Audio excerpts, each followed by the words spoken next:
Nos acompaña esta mañana la ministra de Gobierno, Dinosca Montalvo. Nos acompaña para hablar de muchos temas, pero el más sensible que nos ocupa en este momento, ministra, tiene que ver con lo que está ocurriendo en Darién. Vimos que usted el fin de semana se aclaró muchas de las circunstancias que se estaban dando en Darién, entre ellas la información que estaba circulando por una persona que había muerto producto de los enfrentamientos. Usted misma aclaró allí en su mensaje en redes que primero dijeron que un niño, luego que mandaron la foto de un hombre, luego los mismos grupos desmintieron la situación, después se contradijeron. La información oficial de parte suya que usted difundió es que no había ningún fallecido en las áreas de cierre, pero sí hay una protesta que comenzó el sábado en la tarde y que hemos entendido que todavía se mantiene esta mañana. Ministra, buenos días, gracias por acompañarnos. Sí, muy buenos días y gracias por el espacio y permitirme pues contar un poquito de lo que está pasando en Darién. Efectivamente, es la población de Arimae. Han salido a protestar, todo el mundo está bajando con el tema de la 462, de la ley 462. Sin embargo, pues la población ha estado más que nada dando apoyo a lo que está ocurriendo a los compañeros que están en Bocas del Toro, a los compañeros que han estado en el área de Chiriquí, a los compañeros de la comarca Nove. Yo me mantengo en comunicación constante porque tenemos que entender cómo funcionan también estas áreas comarcales nuestras. Ellos tienen a sus caciques, tienen sus congresos, tienen a sus autoridades tradicionales y tienen a lo que son las dirigencias. Lamentablemente, por un lado están ciertas autoridades que dicen vamos a protestar, hay otros que dicen no, que incluso están molestos porque se han tomado decisiones como, por ejemplo, decir que se va a paralizar todo el trabajo que está haciendo el gobierno central dentro de estos territorios. Y pues hay un grupo que sí, efectivamente, que es de la población de Arimae, que es el que ha bajado al cierre de calles.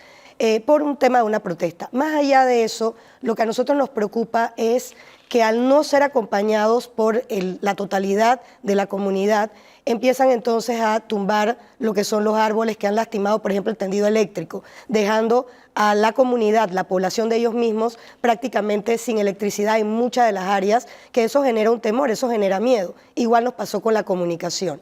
Está controlado, no ha habido enfrentamientos como tal como se ha querido de repente hacer ver en redes sociales. La instrucción que tienen los estamentos de seguridad, pues precisamente eso.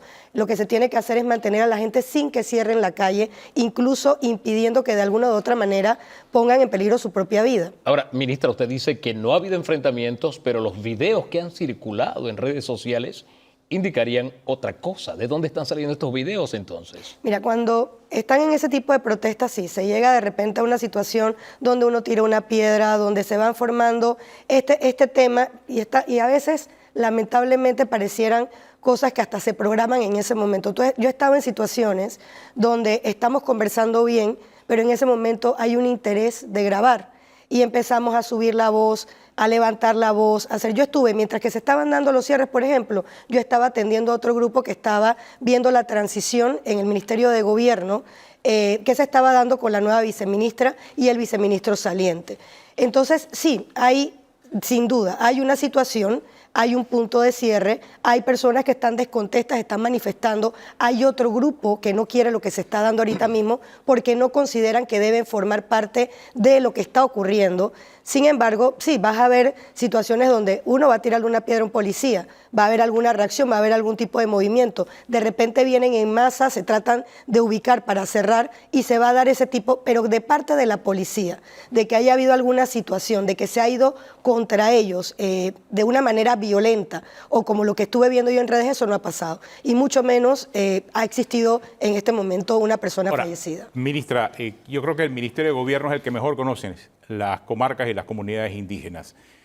¿Qué está ocurriendo en Arimae? O sea, no necesariamente ha sido el lugar en donde en otras ocasiones se han dado protestas. Entonces nos ha llamado mucho la atención que de un mes para acá es Arimae donde se activan todas estas protestas. ¿Quién está detrás de eso? ¿Hay algún grupo?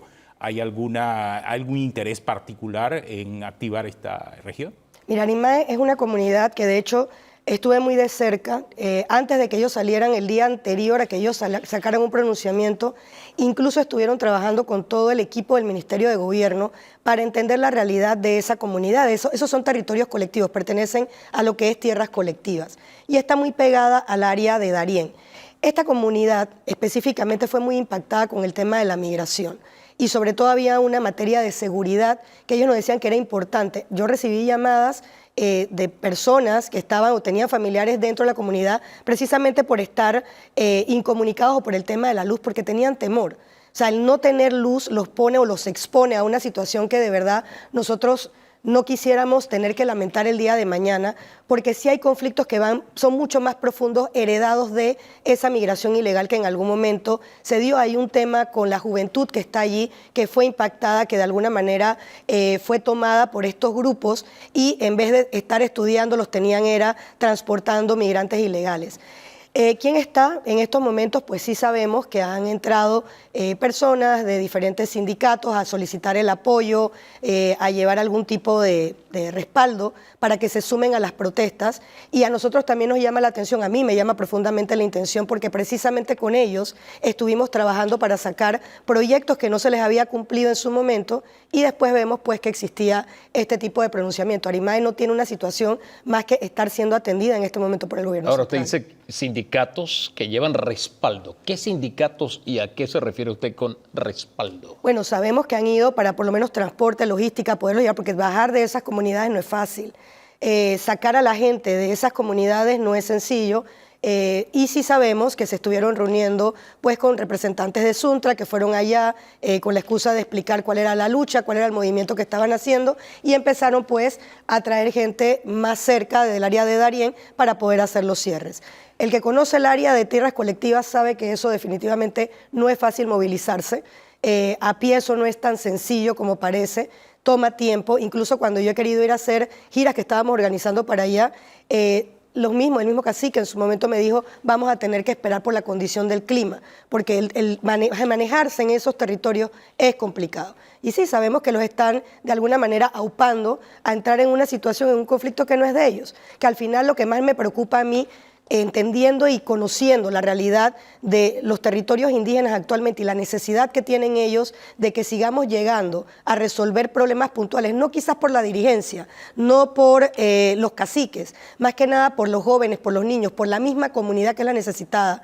Sí preocupa mucho pues esta posición que ellos han tomado, que no son todos. El tema de la cobertura de seguridad social, porque es la 462, es la principal causa de la protesta supuestamente. Ahora, ¿qué cobertura tiene la Caja de Seguro Social en tierras colectivas? Mira, ahorita mismo, y es una realidad, sabemos que muchas de las personas indígenas, la población indígena, la mayoría, lamentablemente, y ese fue un reclamo que nos han hecho, incluso de que en esta ley, los que no están protestando, sí solicitan que de alguna manera pues se les incluya a este sector que nunca ha sido beneficiado, por ejemplo, estando asegurados, se incluya dentro de la ley. Y la ley tiene y mantiene pues esa cobertura porque se ha logrado tener esta jubilación tipo universal por primera vez, donde la persona que nunca ha cotizado, pues de alguna manera, llegando a su edad de jubilación, va a tener este ingreso por jubilación universal que nunca han percibido. La realidad es esa, y eso es lo que han dicho muchas de las autoridades. Tenemos personas que, si bien es cierto, queremos que en algún momento puedan avanzar a ser cotizantes de la Caja de Seguro Social de los territorios indígenas, la realidad es que la gran mayoría no ha podido ingresar al sistema de cobertura social por parte de la Caja de Seguro Social. Eso es lo que resulta contradictorio, porque más que un efecto negativo para estas comunidades colectivas, es un efecto positivo, ya que se termina beneficiando de la ley 462. Mira, esto del tema de si vemos cómo fueron evolucionando el tema de las protestas, empezaron con el tema de la Caja de Seguro Social.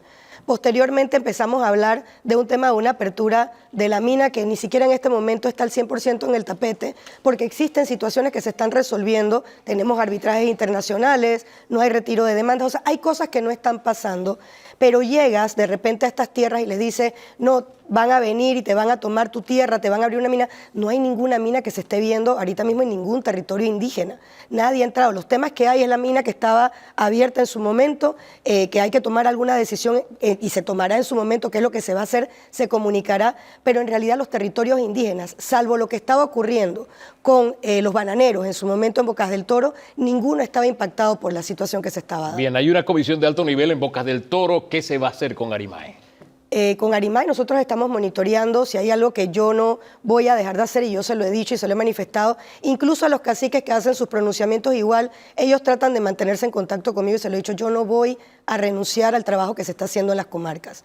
Ahí hay un compromiso, nosotros entramos, yo he conocido la realidad, he caminado diferentes territorios y la verdad es que yo no puedo, quizás por en este momento la intransigencia de algunos, seguir apoyando lo que tenemos que apoyar. Hay demasiada necesidad. Arimae va a seguir estando cubierto en la medida que nos permitan avanzar. Por ejemplo, se dijo en algún momento que se le estaba cortando la luz y la comunicación. Es totalmente falso. Hay que abrir el paso para poder entrar, para que se reparen. Sí se dañaron 21 bases de radio celular que están allá precisamente por estar tumbando árboles. Nosotros necesitamos estar en comunicación con la población precisamente por las condiciones geográficas que dificultan ante una emergencia que nosotros podamos acudir en tiempo oportuno.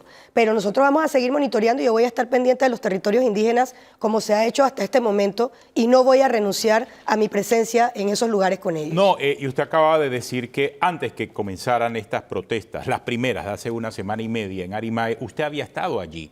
¿Qué le habían manifestado las comunidades, los moradores en estas áreas? Sus proyectos. Ellos lo que están pidiendo son que se le cumpla con proyectos que yo he reactivado, que se están licitando, proyectos que estuvieron paralizados, que es de un componente de un préstamo que pidió Panamá precisamente para apoyarlos a ellos con tener lo que es las instituciones básicas, salud, educación, y lo que han estado pidiendo es eso, educación, salud, seguridad, y es lo que les estamos llevando. Por eso es que llama la atención cómo me estás pidiendo que te arregle una escuela, que te abra una escuela, que abra la media de los muchachos, que te nombremos profesores, trabajadores, y por otro lado me estás diciendo que no van a poder seguir dando clases. Entonces no hay coherencia con lo que está proponiendo una dirigencia, con lo que está solicitando la comunidad. Y ahí es un llamado respetuoso a los dirigentes que en este momento todos tenemos que volcar nuestra mirada precisamente a ellos que son los más vulnerables. Impedir que avancemos es sencillamente alejarlos a ellos del progreso.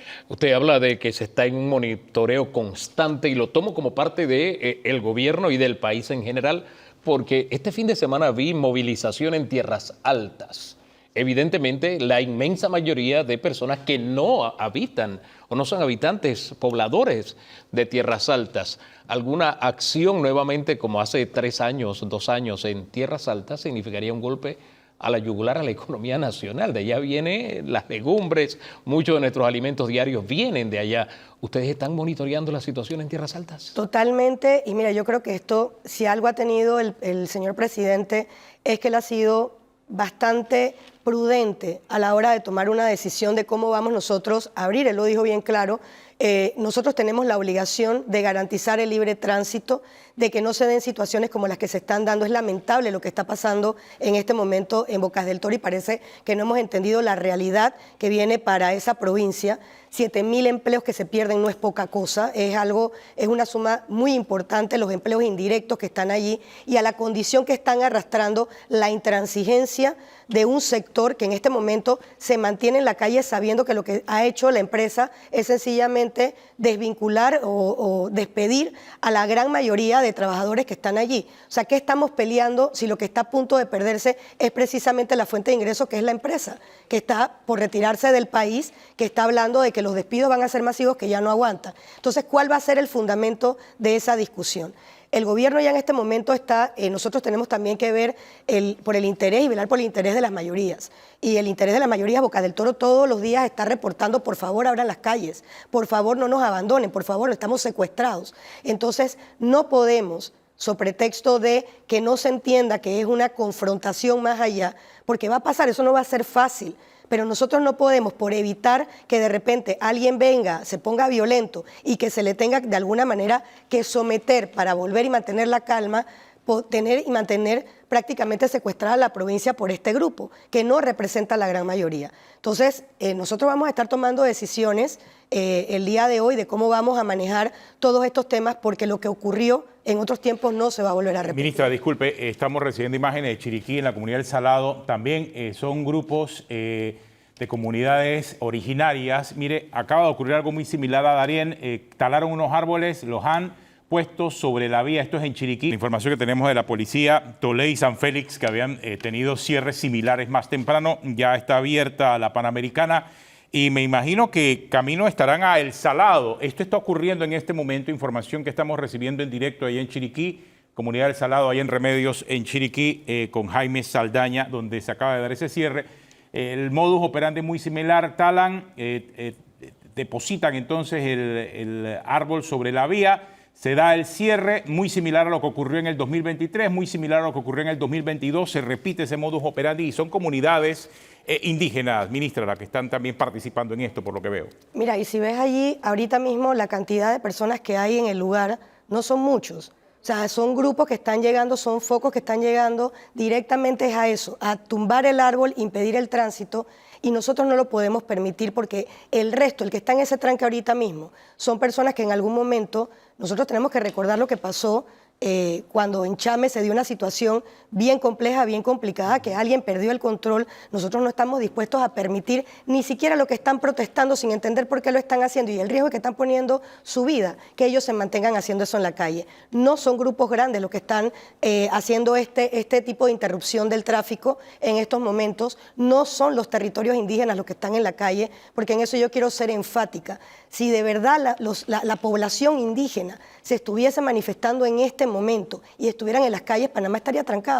Y eso no está pasando. Eso es indicativo de que efectivamente no todo el mundo está de acuerdo con lo que está ocurriendo. Entonces, nosotros no podemos, bajo ninguna circunstancia, pensar que son los originarios, que son los indígenas, los que están violentando el libre tráfico o que están ocasionando esto. Son grupos, como yo se lo he dicho a la gente, yo tengo indígenas que están sindicalizados, yo tengo indígenas que son docentes y pertenecen a algún tipo de gremio, pero la población como tal lo que está pidiendo es respuestas, está pidiendo que miremos hacia allá y al final ellos mismos, los que están protestando, son los que están impidiendo que el gobierno central avance con los proyectos que hemos venido trabajando con ellos desde hace más de un año que vamos de estar aquí en el gobierno. Más allá de si son muchos o son pocos, señora ministra, lo cierto es que es la 6ª semana de protestas y esto está incidiendo ya en la economía de una forma evidente en todo el país. El punto es, este fin de semana en la cita arquidiocesana, Monseñor hizo un llamado al diálogo, a escuchar. También la Universidad de Panamá puso sobre el tapete la posibilidad de ser mediador. ¿El gobierno ha pensado en esa posibilidad de un diálogo inclusivo, como le llaman algunos sectores, y conversar sobre lo que está pasando en el país, sobre la 462, modificación? ¿Algo ha pensado el gobierno? Porque ya es la 6ª semana, ministra. Hay una realidad. La ley 462 ya es un hecho jurídico. Hemos estado en un tema y creo que eso se ha perdido del radar. Ahorita mismo la ley 462 está vigente para todo el país y está funcionando como tal. Si hay un tema, hay alguna modificación, hay algún ejercicio que se quiera hacer sobre el documento, que es el que está regulando ahorita mismo la Caja de Seguro Social, pues eso es menester ya del órgano que le compete y en este caso es el órgano legislativo. Hemos visto a un órgano legislativo que hace llamados al Ejecutivo. La ley por parte del Ejecutivo, la propuesta que se presentó inicialmente, incluso fue modificada en la Asamblea Nacional. Ni siquiera la ley por la que hoy se discute es lo que se había mandado inicialmente por el gobierno central. No es el proyecto que envió en su momento el Ejecutivo. Entonces, el resultado que nosotros estamos teniendo es una ley que emana del órgano propio, que es el competente para emitir leyes de la República, y cualquier tipo de tema que se quiera ventilar sobre la ley vigente de la Caja de Seguro Social le corresponderá en ese caso es a la Asamblea Nacional.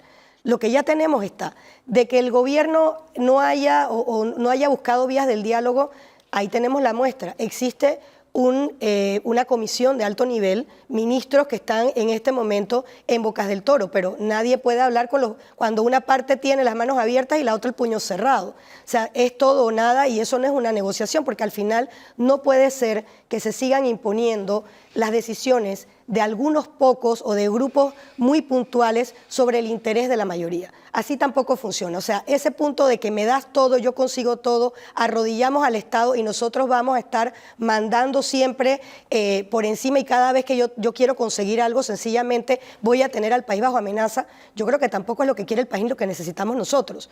Hay un momento, se ha esperado mucho, ustedes lo han dicho bien, vamos 6 semanas en esto, se ha sido prudente, se ha estado evitando llegar allá porque, como bien lo dijo el señor presidente, no es que el gobierno no lo pueda hacer. Por supuesto que las calles se pueden abrir. Lo que estamos evitando es minimizar el daño colateral y que las personas que nada tienen que ver se vean afectadas en un momento dado. ¿Han habido detenciones? Sí, y van a seguir. Las cosas que están pasando no son normales. La conducta en una protesta que se convierta en una conducta delictiva, no estás criminalizando la protesta, estás dañando ese derecho genuino a la protesta cuando tú entras a hacer situaciones que te van a llevar definitivamente a un proceso legal, un proceso penal, y te van a llevar a una detención, porque tampoco se va a permitir que aquí se vuelva un estado de anarquía total, porque estamos discutiendo, o sea, no funciona el país así. ¿Cuántos detenidos hay en 6 semanas de protesta? Mira, en el caso, por ejemplo, de lo que se dio con los caciques en su momento y con la cacique suplente, ellas pasaron por un proceso precisamente por eso. La conducta que se dio en ese momento fue delictiva. Atacaron a una unidad del Senafrón que incluso es indígena, pertenece a su propia comunidad. Atacan a esta señora, ella va y pone la denuncia. No se le puede privar del derecho al acceso a la justicia a la víctima en este caso. Fueron a su audiencia, el juez de garantías decidió que efectivamente la imputación y la correspondiente medida cautelar era la detención provisional. Ellos se mantienen detenidos porque nosotros no podemos pasar por encima de la ley. No podemos atropellar el proceso legal cuando se dan este tipo de situaciones. Entonces, mal se puede decir, por ejemplo, que se utilice un justificativo de vamos a estar en la calle hasta que los liberen, porque nosotros no podemos funcionar de esa manera. La ley es la ley. Hay que respetarla, no lo está haciendo el Ejecutivo, lo está haciendo un juez y nosotros no podemos pasar por encima de lo que ha decidido un juez. Por lo que estamos viendo, ministra, la Panamericana se va a mantener despejada porque en otras protestas años anteriores pues hemos sido y hemos quedado en el centro prácticamente aislados, los productores afectados, por lo que vemos esta mañana tanto en San Félix como en el área de Remedios, bueno, ahí en El Salado. Se está esperando la llegada de la policía. ¿Se va a mantener la Panamericana abierta? ¿El mensaje es ese? Nadie puede cerrarle el paso al Estado y mucho menos con este tipo de situaciones cuando nosotros tenemos que llegar a tanta gente que en este momento necesita que el país siga avanzando. Esa es la realidad. Nosotros vamos a estar, van a haber a los estamentos de seguridad, por supuesto, va a haber movilización de la Policía Nacional cada vez que exista un punto de cierre, nosotros vamos a estar ahí. En el tema de Bocas del Toro, pues se tomará la decisión, se ha dado bastante espacio para ese diálogo, se ha estado conversando con el dirigente de Citraibana, se ha estado buscando vías, se le ha puesto en el tapete, bueno, vamos a revisar lo del tema de su ley especial, eso se puede ver, pero tampoco, o sea, la respuesta siempre ha sido no. O sea, el tema sencillamente es nos mantenemos en la calle, entendiendo cuál es la pelea. Creo que todo el mundo, nadie tiene claro qué es lo que están peleando, pero no vamos a permitir que se siga afectando a terceros ante este tipo de decisiones que ha tomado una dirigencia que en este momento incluso están llevando totalmente al barranco toda una industria que es lo que mantenía a Changuinola y que es lo preocupante. Y nosotros no podemos ver que se está cayendo Changuinola a pedazos por este grupo, generado por este grupo, y nosotros no vamos a intervenir para salir en protección del resto de la población. Bueno, muchas gracias, ministra. La ministra de Gobierno, Dinosca Montalvo, muy temprano conversando con nosotros. El informe de la policía, Tolé y San Félix, abiertos en este momento. Queda pendiente ese cierre del Salado en Remedios, allá en Chiriquí, y está Telemetro reporta muy atento de lo que pase allí.